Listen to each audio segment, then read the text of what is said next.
বর্তমানে সময়টা বেশ দুর্দান্ত কাটছে স্প্যানিশ জায়ান্ট বার্সেলোনার।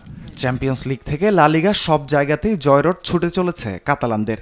রাফিনহা, লামিন ইয়ামাল, লেভানদোস্কিরা রীতিমতো দুমড়ে মুচড়ে দিচ্ছেন প্রতিপক্ষের রক্ষণভাগ। পয়েন্ট টেবিলের শীর্ষে ওঠার লক্ষ্য নিয়ে এবার তাদের মিশন দুর্দান্ত ফর্মে থাকা আতলেতিকো মাদ্রিদ বধ। চলতি মৌসুমে ফর্মের তুঙ্গে আছে আতলেতিকো মাদ্রিদও।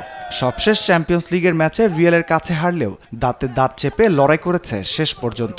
লা লিগায় পয়েন্ট টেবিলের 3 থেকে নিঃশ্বাস ফেলছে রিয়াল বার্সার ঘরেই। হুলিয়ান আলভারেজ, আতোয়ান গ্রিজম্যানরা তৈরি থাকবেন বার্সার রক্ষণের পরীক্ষা নিতে।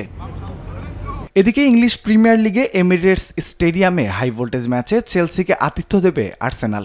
এই ম্যাচে মাঠে নামার আগে অবশ্য বেশ নড়বড়ে অবস্থা গানারদের। পয়েন্ট টেবিলের দ্বিতীয় স্থানে থাকলেও শীর্ষে থাকা লিভারপুলের চেয়ে যোজন যোজন পিছিয়ে তারা।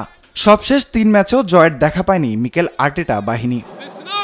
খুব একটা ভালো অবস্থানে নেই জায়ান্ট চেলসিও। 28 ম্যাচে 49 পয়েন্ট নিয়ে টেবিলের 4-এ তারা। তবে টানা হারের পর সবশেষ 2 ম্যাচের জয় আত্মবিশ্বাস যোগাচ্ছে দ্য ব্লুজদের। সম্প্রতি কোপেনহেগানকে হারিয়ে ইউরোপা লিগের কোয়ার্টার ফাইনালে উঠেছে তারা। অন্যদিকে ইংলিশ কারাবাও কাপে রাত 10:30টায় ওয়েম্বলি স্টেডিয়ামে নিউক্যাসলের বিপক্ষে খেলবে লিভারপুল। সম্প্রতি পিএসজির কাছে হেরে চ্যাম্পিয়ন্স লিগের রাউন্ড অফ 16 থেকে বিদায় নিয়েছে তারা।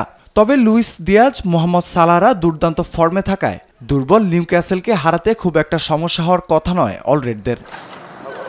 রাফিউল ইসলাম রাতুল, স্পোর্টস ডেস্ক, দেশ টিভি।